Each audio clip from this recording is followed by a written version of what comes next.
Chères mesdames, chers messieurs, avant d'aborder mon sujet qui porte sur l'importance stratégique de Corfou pour la France napoléonienne et le rôle du général Guillaume-Henri Dufour durant sa présence sur cette île, je voudrais remercier les organisateurs de ce colloque pour leur invitation et les féliciter pour leur excellent travail qu'ils ont accompli. Pour saisir pleinement le rôle et la mission du général Guillaume-Henri Dufour dans les îles Ioniennes, et plus particulièrement à Corfou, il ne suffit pas de s'en tenir aux éléments contenus dans sa biographie, sa correspondance ou les études publiées à ce jour. L'action du général Dufour ne se limite ni à l'exécution fidèle des ordres de sa hiérarchie, ni à la simple mise en œuvre des compétences acquises au cours de sa formation militaire. Sa présence à Corfou s'inscrit dans une stratégie géopolitique de plus grande envergure conçue et portée par Napoléon Bonaparte lui-même. Dans cette vision, Corfou occupait une place centrale. Dès la campagne d'Italie, Bonaparte manifesta une volonté constante, soumettre l'île à l'autorité française et en consolider les défenses par tous les moyens disponibles. Cette insistance témoigne de l'importance stratégique qu'il accordait non seulement à Corfou, mais à l'ensemble des îles ioniennes, véritables avant-postes en Méditerranée orientale. L'attention que Bonaparte portait à cette région ressort clairement de sa correspondance avec le Directoire, notamment à l'occasion des négociations des traités de Leoben et de Campo Formio en octobre 1797. S'écartant des instructions reçues, il prit l'initiative de céder aux Autrichiens Venise, la Vénétie, l'Istrie, la Dalmatie et le duché de Zara en échange des îles Ioniennes, du duché de Milan et des Pays-Bas autrichiens, l'actuelle Belgique, et plusieurs territoires situés sur la rive gauche du Rhin. Par cet échange, les Autrichiens obtenaient un accès stratégique à l'Adriatique et par là à la Méditerranée. Quant à savoir si les Autrichiens furent capables de tirer pleinement parti de cette opportunité, la question demeure ouverte et ne sera pas abordée ici. Pourquoi Corfou était-elle si importante pour Napoléon Bonaparte? Il n'est pas aisé de déterminer à partir de quel moment Bonaparte avait intégré Corfou et les autres îles ioniennes dans sa stratégie. Il connaissait certainement très bien l'histoire et la géographie de la région, bien qu'il ne semble pas l'avoir visitée personnellement. Toutefois, ses actions indiquent qu'il était également bien informé sur la mentalité des habitants, la structure sociale, le niveau d'instruction de la population, etc. Il est évident qu'il avait mis en place un réseau d'informateurs grâce auquel il obtenait les renseignements nécessaires. En 1795, lorsque le Directoire élaborait sa stratégie face aux alliés de l'époque, son attention était tournée vers le nord des régions rhénanes et non vers Venise et ses possessions. Lorsque le Directoire ordonnait à Kellermann, armée des Alpes, et Scherer, armée d'Italie, de se diriger vers le sud-est, le but était simplement de détourner une partie des forces autrichiennes pour soulager le front principal dans les régions rhénanes. La donne change le 2 mars 1796 lorsque le jeune général de brigade Napoléon Bonaparte remplace Scherer suite à une décision du Directoire. Dès sa prise de commandement, Bonaparte adopte une attitude plus offensive à l'égard des Autrichiens et de leurs alliés du Piémont. Ainsi, le 12 avril 1796, il bat Eugène Guillaume d'Argenteau à Montenotte. Après une série de victoires de l'armée française au Piémont et en Lombardie, Bonaparte entre triomphalement à Milan le 15 mai 1797 pour même jour même où est signé le traité de Paris qui cède à la France la Savoie et le comté de Nice. Bonaparte ne s'arrêta pas là. Il entreprit le siège de Mantoue, position stratégique contrôlant l'accès au massif alpin ainsi que l'axe routier vers Vienne. Il entra en vainqueur en Émilie-Romagne, contraignant les ducs de Parme et de Modène à capituler. C'est probablement à cette époque que Bonaparte commence à envisager sérieusement la prise de Venise et de ses possessions dans le but d'utiliser les îles Ioniennes comme tête de pont en vue d'une campagne contre l'Égypte, alors sous domination mamelouk. Le contrôle de l'Égypte et de la région environnante aurait largement coupé les Anglais de leurs colonies lesquels leur fournissaient des produits coloniaux et constituaient une source de revenus majeure pour l'Angleterre. Le traité de Campo Formio. Les troupes françaises poursuivent leur avancée dans la région de la Vénétie, tandis que Bonaparte prend des initiatives purement politiques sans tenir compte des instructions du Directoire. Ainsi, le 15 octobre 1796, il fonde sur la base du duché de Modène et de la légation de Romagne, l'actuelle région d'Émilie-Romagne, la République cispadane. Les Autrichiens tentent de réagir, mais sont vaincus à Arcole du 14 au 17 novembre et à Rivoli le 14 janvier 1797 par les forces de Bonaparte. En mars 1797, Bonaparte franchit victorieux Tagliamento et le col de Tarvis, mais interrompt son avancée vers Vienne, conscient de l'épuisement de ses troupes et du fait qu'elles ne pourraient supporter une éventuelle contre-offensive autrichienne avec des forces fraîches venues défendre la capitale impériale. Il prend donc l'initiative de signer avec les Autrichiens les préliminaires de paix de Leoben, prélude à la signature du traité de Campo Formio, l'un des plus importants traités conclus par la France républicaine à la veille du XIXe siècle. Ayant obtenu l'accord tacite des Autrichiens, Bonaparte attaque la République de Venise le 2 mai sous prétexte d'actions hostiles de celle-ci et la force à capituler le 12 mai 1797.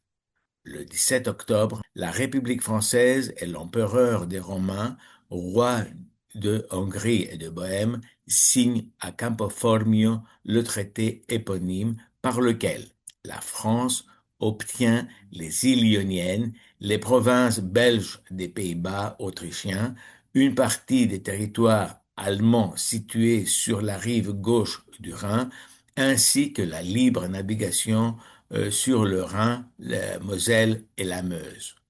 La République cisalpine reçoit le duché de Milan et la ville de Brescia. En échange, la France, représentée par Bonaparte lors des négociations, cède à l'Autriche la majeure partie de la République de Venise, Trieste, l'Istrie, la Dalmatie et le duché de Zara. En lisant le texte du traité de Campo Formio, tel qu'il a été publié dans le Moniteur du 7 Brumaire, en 28 octobre 1797, et en reportant ces informations sur une carte représentant la péninsule italienne, les Balkans et l'est de la Méditerranée, on constate que Bonaparte, bien qu'il ait été victorieux face aux Autrichiens, a consenti à d'importantes concessions car il commençait déjà à planifier ses prochaines opérations en Méditerranée orientale. En laissant Venise aux mains des Autrichiens, il prenait un risque considérable. Qu'est-ce qui l'a poussé à faire une telle concession? Qu'est-ce qu'il valait plus que la Sérénissime elle-même, la République cispadane, la Belgique? Sans doute pas. Il semble que Bonaparte cherchait à établir un modus vivendi avec l'Autriche afin de pouvoir se mouvoir librement vers le sud dans le but de conquérir l'Égypte et de couper l'Angleterre de ses colonies qui lui fournissaient des produits coloniaux et constituaient une source essentielle de revenus. Pour atteindre cet objectif, il devait établir un axe maritime sécurisé, partant des ports italiens de l'Adriatique avec des escales sûres et amicales vers l'Égypte. Compte tenu de la morphologie des côtes, de la technologie navale de l'époque, ainsi que des rapports géopolitiques et des rivalités, il était indispensable d'assurer au moins un port de ravitaillement fiable sur l'axe Ancône-Alexandrie. Ne pouvant compter ni sur les anciennes possessions vénitiennes des côtes balkaniques, ni sur les ports contrôlés par les Ottomans, et souhaitant éviter toute tension avec la Sublime Porte, Bonaparte décida de miser principalement sur les îles Ioniennes et Parga et secondairement sur Vonica, Preveza et Citerre. Les Français républicains. À la lumière de ceux qui précèdent, il ne faut pas s'étonner de l'attitude des Français républicains à leur arrivée à Corfou. Il est clair qu'ils agissaient selon un plan bien étudié. Dès le début, ils tentèrent de gagner la faveur des habitants et en les flattant et en affirmant qu'ils étaient les descendants des anciens Grecs. Dans ses instructions au général Antoine Gentilly, futur administrateur des îles Ioniennes, Bonaparte avait précisé, avant même l'arrivée de la flotte française à Corfou, que si les habitants de la région manifestaient un désir d'indépendance, les officiers français devraient les flatter et ne jamais omettre dans leur proclamation de parler de la Grèce, d'Athènes et de Sparte.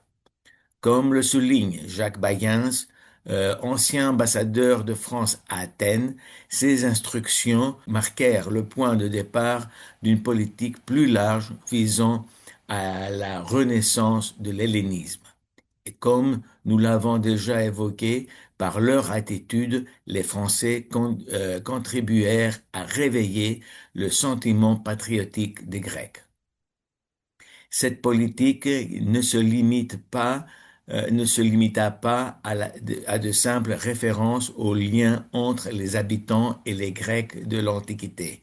Très rapidement, les Français comprirent que Corfou et les autres îles ioniennes pouvaient servir de laboratoire pour la diffusion des principes des Lumières et de la Révolution française, et qu'en éduquant la population selon ces principes, ils pourraient progressivement former une classe bourgeoise favorable à la France, détachée de l'ancienne noblesse issue de l'époque vénitienne et hostile à l'Angleterre et à la Russie, deux puissances cherchant à étendre leur influence en Méditerranée. Cela explique la fondation de la première école primaire accessible aux enfants de la classe bourgeoise émergente.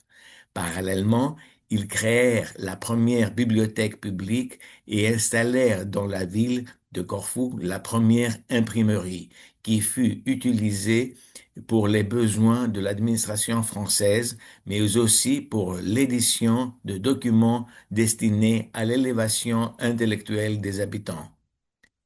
Pour former les habitants au principe de la démocratie, les Français les incitèrent à s'impliquer dans la vie publique, en instaurant des municipalités où siégeaient des représentants de toutes les classes sociales et confessions religieuses. Tout aurait pu se dérouler harmonieusement si les Français n'avaient pas tenté d'imposer la laïcité à la société locale et si des membres de la flotte française n'avaient pas tourné en dérision la relique de Saint Spiridon, le saint protecteur de l'île. Entre-temps, les Français avaient commencé à renforcer la défense de l'île en réparant et en consolidant les positions fortifiées existantes, principalement sur l'île de Vido, située à l'entrée du port de Corfou, lequel assurait la protection stratégique de la position de la ville. Cependant, les ressources disponibles étaient très limitées et insuffisantes pour couvrir les besoins. Malgré cela, l'îlot de Vido fut fortifié car le commandement militaire de l'île considérait que la sécurité de la ville de Corfou dépendait directement de la défense et du contrôle de cet îlot. L'occupation des îles Ioniennes par les forces alliées russo-ottomanes. En 1799, lorsque les forces alliées russo-ottomanes, sous le commandement de l'amiral Fyodor Ouzakov, attaquèrent l'île de Corfou, la véritable résistance vint de la garnison de cet îlot et qui fut décimée après des combats acharnés et sanglants dominés par les Ottomans, tandis que les Russes restaient en retrait. Selon certains témoignages, les soldats ottomans étaient rémunérés en fonction du nombre de têtes de soldats français qu'ils rapportaient aux officiers de leur flotte. L'acte de capitulation fut signé le 4 mars 1799 à bord du navire amiral russe Apôtre Paul. Après la reddition, un gouvernement provisoire fut formé par des nobles et des bourgeois et l'ancien régime aristocratique fut restauré. Le 6 mai, les chefs des deux flottes alliées annoncèrent que les îles de la mer Ionienne formeraient désormais un État unifié sous suzeraineté ottomane, connu sous le nom de République de cette île. La nouvelle situation facilita la descente des Russes en Méditerranée, qui commencèrent à revendiquer une augmentation de leur influence en Méditerranée orientale. Cette présence russe en Méditerranée suscita toutefois l'inquiétude de la puissance maritime qu'était l'Angleterre, laquelle souhaitait maintenir le contrôle de la Méditerranée et préserver ses voies de communication avec ses colonies en Asie et en Afrique. Le statut des îles Ioniennes demeura inchangé jusqu'à la signature du traité de Tilsit en 1807, qui mit fin à la guerre de la quatrième coalition contre la France. Par ce traité, les îles Ioniennes passèrent sous le contrôle de la France impériale, qui avait trouvé un modus vivendi avec les Russes après leur accord pour participer au blocus continental de l'Angleterre.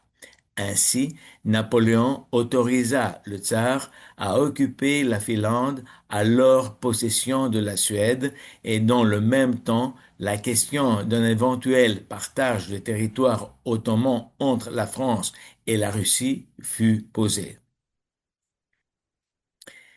La réaction britannique à la présence française en Adriatique et les travaux de fortification de la place de Corfou. La même année, à la suite du retour de la France en mer Adriatique, les Britanniques, attentifs aux manœuvres diplomatiques en cours, ainsi qu'aux évolutions des relations franco-russes, mais également préoccupés par l'expansion progressive de l'influence russe en Méditerranée, ordonnèrent à leur flotte de pénétrer dans l'Adriatique, de s'emparer de l'île de Vis Lissa, située au large des côtes d'Almat, et d'imposer un blocus sur l'ensemble de cette mer stratégique. La réaction française fut prompte. Une tentative de reconquête de l'île, bien que vaine, fut engagée, soulignant l'importance stratégique capitale de cette position. La présence britannique au cœur de l'Adriatique, ainsi que les opérations de leurs bâtiments contre les navires français et italiens, constituaient une menace constante tant que les dispositions du traité de Tilsit demeuraient en vigueur.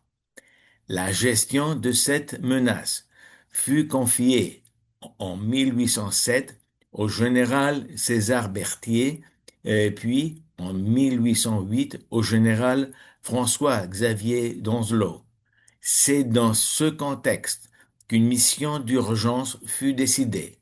5 ingénieurs militaires d'élite, récemment diplômés de l'école polytechnique et de l'école d'application de l'artillerie et du génie de Metz, furent dépêchés à Corfou afin de participer au renforcement des défenses de l'île.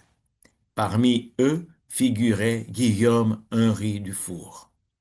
Face au mouvement naval britannique en Adriatique et plus largement en Méditerranée orientale, Napoléon s'efforçait à grands frais d'empêcher la prise de Corfou, qu'il considérait comme une position de la plus haute importance stratégique. À cette époque, la garnison de Corfou comptait 13 000 hommes. Sur son ordre, une cartographie détaillée de la place fut entreprise, à laquelle Guillaume-Henri Dufour prit une part active. Ce relevé topographique servit de fondement à la planification et à la mise en œuvre de travaux de fortification concentrés principalement dans les zones méridionales et sud-ouest de la ville. Ces aménagements visaient à anticiper un éventuel débarquement britannique, une attaque terrestre ou un siège de la place. Les documents, cartes et plans relatifs à ces travaux sont conservés au service historique de la défense à Vincennes, aux archives nationales, ainsi que vraisemblablement dans d'autres fonds d'archives. C'est au cours de l'exécution de ces travaux que furent mises au jour, de manière fortuite, les ruines de l'ancienne citadelle de Corfou, et plus précisément celle du temple d'Artémis situé dans la région des Aïe Theodori Stratias, à environ 2 kilomètres au sud de la ville. Cette découverte archéologique imposa l'interruption des travaux par les sapeurs français. Quelques décennies plus tard, des fouilles systématiques organisées par l'État grec mirent en évidence à cet emplacement le sanctuaire d'Artémis Gorgo, célèbre pour le fronton sculpté représentant en son centre une figure démoniaque de Méduse. L'héritage éducatif des Français de l'Empire. La fondation de l'Académie ionienne. Comme nous l'avons vu en présentant la période des Français républicains, Napoléon Bonaparte avait cherché à gagner la sympathie des habitants des îles Ioniennes en leur offrant des opportunités d'éducation et en insistant sur leur lien avec les Grecs anciens. La même stratégie fut poursuivie à la suite du traité de Tilsit. L'une des décisions les plus importantes prises par les Français de l'Empire entre 1807 et 1814 fut la fondation à Corfou de l'Académie ionienne, inspirée du Collège de France, un établissement éducatif et culturel dont l'objectif dès sa création était d'organiser des conférences publiques et d'autres activités intellectuelles et culturelles. Des scientifiques français et grecs y enseignèrent, abordant des thèmes issus de tous les domaines du savoir. Parmi les sujets présentés, sinon notamment Le rapport sur les poids et mesures des îles ioniennes, de l'Albanie et de l'Empire ottoman comparés à ceux de la France. Sur un moyen de construire des moulins dans les îles ioniennes et d'autres parties de la Grèce et sur la pierre de Milos. Projet pour la construction de routes rurales dans l'île de Corfou. Rapport sur le charbon fossile et le poids minéral de l'île de Corfou. Sur la variole des moutons. Cours pratique sur la vaccination. De la nécessité de l'eau abondante dans toute ville bien organisée et des citernes les plus adaptées à notre île, mais aussi discours aux jeunes des îles ioniennes sur la nécessité de connaître l'ancienne et la nouvelle langue grecque, essai sur la civilisation des Phéaciens et des Corfiotes, de l'usage et de l'abus de la philosophie. Observation sur quelques vers d'Homère. Allotemen tuto, alloteve echinokini isphéakon.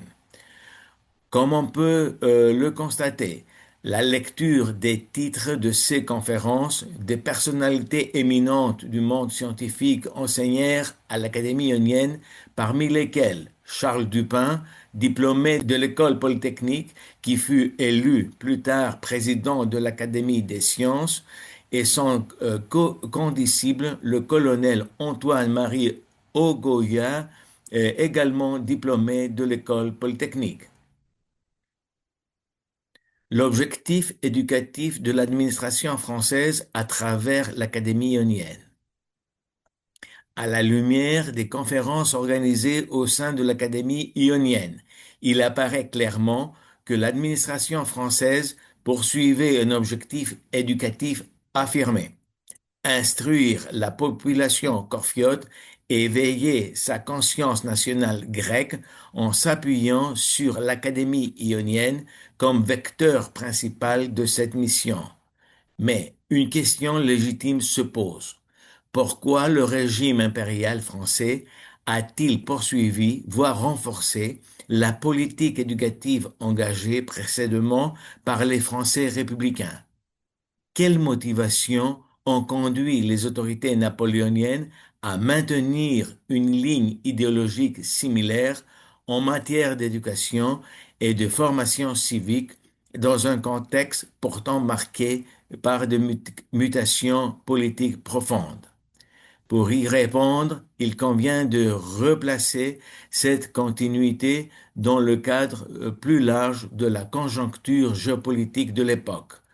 Le contexte en Méditerranée orientale avait profondément évolué. L'Empire britannique, rival traditionnel de la France, exerçait désormais une domination quasi-hégémonique sur la région. Il contrôlait non seulement les routes maritimes de la Méditerranée orientale, mais avait également établi des positions stratégiques en mer Adriatique, d'où il menait des actions hostiles contre les navires français et alliés. Parallèlement, bien que la Russie et l'Autriche n'avaient plus de revendications territoriales directes sur les îles ioniennes, elles demeuraient attentives à tout affaiblissement de l'Empire ottoman dont elles espéraient tirer parti. La France, de son côté, suivait avec intérêt l'évolution politique des Balkans. Elle soutenait discrètement les mouvements révolutionnaires locaux tout en évitant une confrontation frontale avec la Sublime Porte. En effet, Paris craignait avant tout une prise de Constantinople par les Russes, dont l'objectif traditionnel demeurait l'accès aux mers chaudes ou, à défaut, par les Britanniques désireux d'assurer leur suprématie maritime en Méditerranée. Dans ce contexte complexe, le maintien d'une politique éducative active dans les îles ioniennes et en particulier à Corfou visait à renforcer l'influence française par des moyens pacifiques et durables. L'objectif était de consolider un sentiment d'appartenance locale compatible avec les idéaux français et sans pour autant susciter une instabilité directe dans cette région sensible. À la suite de la défaite de Leipzig en octobre 1813, les troupes françaises entamèrent un repli général sur l'ensemble des fronts européens. Le 3 avril 1814, Napoléon fut déchu par le Sénat et contraint à l'exil sur l'île d'Elbe par les puissances alliées. Le comte de Provence, frère du roi Louis XVI, monte alors sur le trône sous le nom de Louis XVIII. La restauration de la monarchie en France, désormais établie sous la forme d'une monarchie constitutionnelle, entraîne d'importants bouleversements politiques dont les répercussions se font sentir jusqu'à dans les territoires extérieurs, notamment aux îles Ioniennes.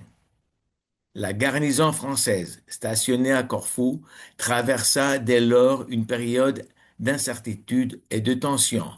Mal informée, souvent de manière partielle ou décalée, sur la situation politique en France et sur le reste du continent, elle dut faire face à des choix cruciaux dans un contexte de transition du pouvoir. Les événements des derniers jours de la présence française à Corfou ont été relatés avec précision par deux témoins directs, le docteur Vincent et l'aide-major Lamarre-Picot. Leur récit constitue des sources précieuses sur l'état d'esprit des officiers et des soldats et les conditions logistiques de la garnison ainsi que les décisions prises à l'issue d'un long isolement alors que le sort de l'île demeurait suspendu aux grandes manœuvres diplomatiques de l'Europe de l'époque. Dans ses mémoires, publiés par le professeur Hubert Pernaut, Sorbonne, Lamarre-Picot décrit avec vivacité les circonstances de la reddition de la garnison aux forces britanniques. Le docteur Vincent, quant à lui, propose une chronologie détaillée des événements allant de la prise de Parga et de Paxos par les Britanniques le 30 avril 1814 jusqu'au départ définitif des troupes françaises le 27 juin de la même année. La remise de la place de Corfou ne fut décidée qu'au terme de longues délibérations entre les officiers et les soldats. Ces derniers estimaient qu'une reddition sans combat face à un ennemi de toujours ne se justifiait pas, d'autant plus que les entrepôts regorgeaient de vivres variés et de bonne qualité, suffisants pour soutenir un siège de 15 mois. Par ailleurs, les réserves militaires comprenaient environ 2000 tonnes de poudre à canon, accompagnées d'un important stock de projectiles assurant à la place une capacité de résistance réelle. Une commission composée de 4 officiers, dont Guillaume-Henri Dufour, fut alors désignée pour rencontrer le général François-Xavier d'Anzelot, gouverneur général des îles Ioniennes. L'objectif était de définir une ligne de conduite en attendant des éclaircissements sur la situation politique générale et sur le sort réservé à la garnison. Le 2 juin, le capitaine d'Ivori, le capitaine du génie Dufour et le capitaine Vallier rencontrèrent Donzelot et lui soumirent l'idée de coloniser Corfou avec les troupes françaises restées sur place. Le lendemain, 3 juin, un brig français battant pavillon blanc débarqua à Corfou. Le général de Boulnois, porteur d'un ordre enjoignant à Donzelot de remettre officiellement la place aux Anglais. Une escadre en provenance de Toulon sera dépêchée pour assurer le rapatriement des troupes, tandis qu'il fut garanti que les officiers conserveraient leur grade. Le 6 juin, au lever du jour, le pavillon royal fut hissé au sommet de la vieille citadelle de Corfou. Grâce au sang-froid, à la prudence et à la diplomatie du commandement, la reddition s'effectua dans le calme et la dignité. La garnison française quitta l'île de manière ordonnée, emportant avec elle les archives militaires et une partie de l'armement. Chaque soldat poursuivit ensuite son propre destin. Guillaume-Henri Dufour, quant à lui, regagna la Suisse où il entama une brillante carrière militaire et politique, mettant ses compétences et son sens de devoir au service de la Confédération helvétique. Nous, les Copiotes, nous, les Grecs, nous pensons que nous avons raison de lui offrir la possibilité d'avoir sa place, une place qui porte son nom. Voilà. Merci beaucoup pour votre